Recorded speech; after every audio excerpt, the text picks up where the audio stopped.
안녕하세요. 오늘은 연말 기도주일 둘째 날입니다. 오늘은 세 천사의 기별 중에서 첫 번째 천사의 기별을 다루고 있는 화요일 소재의 내용인 창조주를 경배하라는 내용을 살펴보도록 하겠습니다. 먼저 요한계시록 14장의 첫째 천사의 기별을 한 번 더 읽도록 하겠습니다. 계시록 14장 5절에서 6절에 또 보니 다른 천사가 공중에 날아가는데 땅에 거하는 자들 곧 여러 나라와 족속과 방언과 백성에게 전할 영원한 복음을 가졌더라. 그가 큰 음성으로 가로되 하나님을 두려워하며 그에게 영광을 돌리라.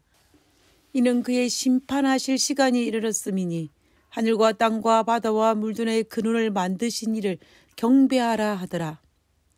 오늘 집중적으로 다룰 부분은 하늘과 땅과 바다와 물들의 그늘을 만드신 즉 창조주를 경배하라는 내용입니다. 경배가 바로 예배입니다. 작년에 미국의 대통령 선거에 많은 사람들의 관심이 집중되었다면 올해에는 한국의 대통령 선거에 아마도 많은 사람들의 관심이 집중될 것입니다. 미국의 대통령이란 자리를 두고 트럼프와 바이든이 치열한 경쟁을 하였습니다. 그때 많은 사람들의 관심과 언론의 관심이 집중되었습니다. 그렇게 치열하게 경쟁을 하다가 1위로 바이든이 대통령이 되었습니다. 그런데 정말 신기하게도 바이든은 미국의 대통령이 됨으로 말미암아 모든 언론과 사람들의 관심을 차지하였다면 2위였던 트럼프는 극소수를 제외하고는 모든 언론들과 사람들의 관심에서 벗어났습니다. 미국의 대통령은 오직 한 명입니다. 절대로 두 명이 될 수가 없습니다. 우리는 두 명의 대통령을 섬길 수가 없습니다. 한 나라의 왕이 두 명일 수 없는 것과 마찬가지입니다. 허물 많은 인간사에서도 두 명의 왕과 두 명의 대통령이 있을 수 없는데 하물며 우리의 경배와 예배를 받을 수 있는 분은 오직 한 분뿐입니다. 성경에 기록된 대로 선악의 대쟁투의 모든 초점은 하나입니다. 그것은 바로 경배 문제입니다. 하나님을 경배하느냐 아니면 사탄을 경배하느냐의 문제입니다. 우리는 결코 두 명의 왕을, 두 명의 대통령을 섬길 수 없는 것처럼 하나님과 사탄을 겸하여 경배할 수가 없습니다. 하나님은 우리에게 하나님의 피조물로서 우리가 창조주 하나님을 경배하라고 말씀하셨습니다. 왜 하나님께서는 우리에게 우리가 하나님을 경배하라고 말씀하셨을까요? 그것은 하나님을 위해서가 아니라 바로 우리를 위해서입니다. 우리는 우리 스스로 생명을 유지할 수 없는 존재입니다. 요한복음 14장 6절에 분명히 말씀하셨습니다. 예수께서 가라사대 내가 곧 길이요 진리요 생명이니 나로 말미암지 아니하고는 결코 아버지께로 올 자가 없느니라 라고 말씀하셨습니다. 우리는 하나님을 경배함으로써만이 우리의 생명을 보존할 수 있는 존재들입니다. 그러므로 하나님께서 우리에게 경배하라고 명령하신 것은 우리를 위한 것이지 하나님을 위한 것이 아닙니다. 사탄 또한 우리에게 자기를 경배하라고 요구합니다. 하와에게는 하나님과 같이 되고 싶은 욕망을 통해 아담에게는 하나님보다 하와를 사랑하는 마음을 통해 그리고 가인에게는 아벨에 대한 질투심이라는 감정을 통해 롯의 아내에게는 재물에 대한 애착이라는 재물을 사랑하는 마음을 통해 그리고 헤롯과 빌라도에게는 맹예욕이라는 마음을 통해 그 외에도 하나님을 믿고 신뢰하는 마음을 대신하여 사탄은 우리를 유혹하기 위해서 여러 가지 형태로 바꿔 즉 염려와 두려움과 미움이라는 여러 가지 죄악적인 그 욕심이라는 감정을 통해 하나님을 경배하지 못하게 합니다. 사탄은 우리에게 하나님을 경배하지 못하게 하고 자신을 경배하게 한 것은 우리를 위한 것이 아니었습니다. 우리도 사탄과 같이 파멸시키기 위해서 하나님을 경배하지 못하게 한 것입니다. 그러므로 지혜 있는 자는 여기에서 깨달아 알아야 할 것입니다. 진정으로 우리를 위하는 분이 누구인지, 그리고 우리를 파멸시키기를 원하는 자가 누구인지, 만약에 우리가 그것을 정확하게 깨닫게 된다면 우리는 누구를 경배해야 할지 우리는 너무나 쉽게 선택할 수 있을 것입니다. 에덴 동산에 살고 있었던 아담과 하와가 선악과를 따먹음으로 이 땅에 선악의 대쟁투가 시작이 되었습니다. 성경을 선악의 대쟁투의 관점에서 살펴본다면 창세기 6장에 등장하는 노아 홍수도 하나님을 경배함으로 방주 안으로 들어가느냐 아니면 사탄을 경배함으로 들어가지 않느냐의 문제입니다. 그리고 바벨탑 사건 역시 하나님을 경배함으로 순종하느냐 아니면 사탄을 경배함으로 바벨탑을 쌓아 하나님과 비교하려고 하느냐의 문제입니다. 그리고 구약의 이스라엘 백성들이 하나님을 경배함으로 하나님을 경배하느냐 아니면 사탄을 경배함으로 우상을 섬기느냐의 문제입니다. 모세 율법에 너무나 자주 너무나 많이 반복하여 등장하는 것이 우상을 섬기지 말라는 것입니다. 이 말은 결국 마땅히 경배해야 할 하나님을 경배하고 사탄을 경배하지 말라는 것입니다. 신약에 예수님께서 이 땅에 직접 오시어 하나님을 믿어 구원을 받으라 라고 말씀하셨습니다.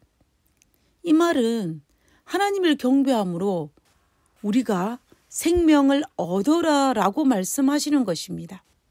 이 경배의 문제가 마지막 시대를 예언하고 있는 요한계시록 13장과 14장에 보면은 여전히 선악의 대쟁투의 쟁점은 경배 문제입니다. 하나님은 창조주를 경배하라고 말씀하셨고 사탄은 짐승의 우상을 경배하라고 유혹하고 있습니다. 그러므로 우리는 선악의 대쟁투가 지금도 계속되고 있는 이 시점에 이 대쟁투의 쟁점이 바로 경배 문제임을 알고 우리의 경배를 받기에 누가 합당한지를 알아서 오늘 우리는 우리가 마땅히 경배해야 할 분을 경배해야 할 것입니다. 여호수아가 죽기 전 마지막 설교에서 한 마지막 호소를 기억하실 것입니다.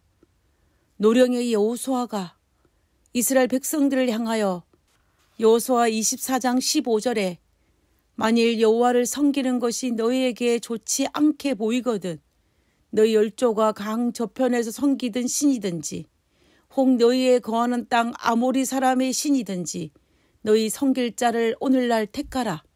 오직 나와 내 집은 여호와를 섬기겠노라 라고 하였습니다. 결국 이 말 역시 누구를 경배할 것인지를 선택하라는 것입니다. 나와 내 집은 오직 하나님을 경배할 것이니 너희는 우상, 즉 사탄을 경배하든지 아니면 하나님을 경배하든지 오늘 택하라라고 호소하고 있는 것입니다.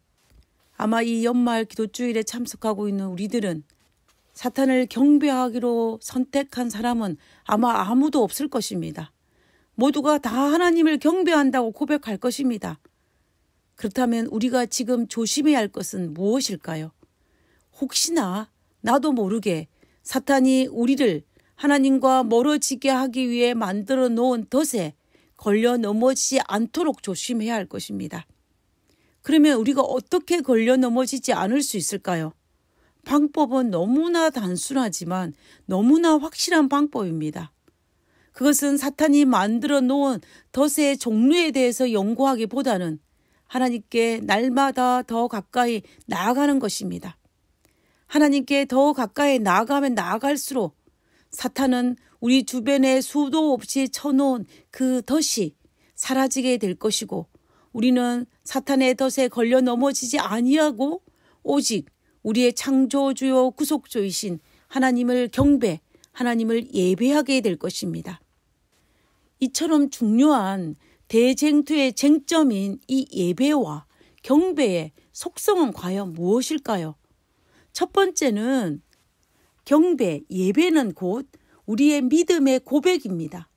하나님께서 경배하라고 하시면서 그 이유를 설명하고 있는 것은 항상 바다와 물들의 그늘을 만드신 창조주 개념과 연결되는 것을 볼 수가 있습니다. 결국 우리는 피조물로서 우리에게 생명을 주신 창조주 하나님을 경배하라고 말씀하신 것입니다. 그래서 오늘날 우리가 하나님께 드리는 경배, 예배는 우리의 창조주요, 우리의 구원자요, 우리의 구속주이신 하나님께서 우리에게 새로운 생명을 부여하셨다는 것을 인정하는 그 믿음을 고백하는 행위가 바로 예배입니다. 우리가 예수님의 십자가를 통해 사망에서 생명으로 옮겼음을 인정하고 그것을 믿는 믿음을 고백하는 행위가 바로 경배, 예배라는 것입니다. 온 우주 앞에서 우리 하나님이 우리의 구원자라고 고백하는 행위가 바로 우리가 하나님께 드리는 예배입니다. 그리고 두 번째는 충성의 고백입니다. 다니엘이 사자굴 앞에서 그리고 다니엘의 세 친구가 풀무불 아래에서 사탄에게 경배하지 아니하고 하나님을 경배하기로 선택한 그 충성의 고백이 바로 하나님께 드리는 진정한 예배요 경배입니다. 그래서 하나님께서는 우리에게 하나님의 율례와 율법을 지켜라 라고 말씀하고 계시는 것입니다. 특별히 우리는 십계명 전반부에 하나님을 향한 사랑을 언급한 첫째에서 넷째 계명을 살펴보면 첫째, 나 외에 다른 신을 내게 두지 말라. 둘째, 우상을 만들지 말라. 셋째, 여호와의 이름을 망령되이 일컫지 말라. 넷째, 안식일을 기억하여 거룩히 지키라는 이 명령에 순종함으로 우리는 다니엘처럼 그리고 다니엘의 세 친구들처럼 우리는 충성을 고백하는 그 예배를, 경배를 드릴 수 있습니다. 예배란 하나님의 명령에 순종하기로 충성의 고백을 드리는 것입니다. 결국 창조주를 경배한다는 것은, 우리가 예배 드린다는 것은 우리의 구원자 되시는 하나님께 우리의 믿음을 고백하는 것이고, 우리가 하나님께 충성을 다하겠다라고 고백하는 것이 바로 예배입니다. 그러므로 우리는 우리 하나님께 드리는 경배, 우리 하나님께 드리는 예배를 회복해야 합니다. 우리가 매번 드리는 예배가 살아나지 아니하면, 회복되지 아니하면 우리의 신앙은 결코 회복할 수가 없습니다. 예배가 회복되어야만이 우리가 영적으로 살 수 있습니다.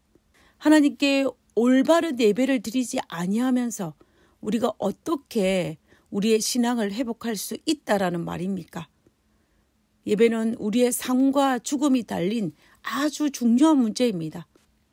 그러므로 우리는 우리에게 축복으로 주어진 이 예배 시간을 신령과 진정으로 예배함으로 우리의 믿음을 고백하고 하나님께 충성을 고백하는 그 예배를 드려야 할 것입니다.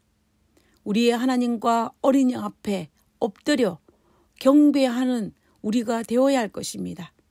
우리 모두 창조주 하나님 앞에 우리의 믿음을 고백하고 구속주이신 하나님 앞에 충성을 고백하는 참된 예배, 참된 경배를 드릴 수 있는 우리 모두가 되기를 간절히 기도드립니다.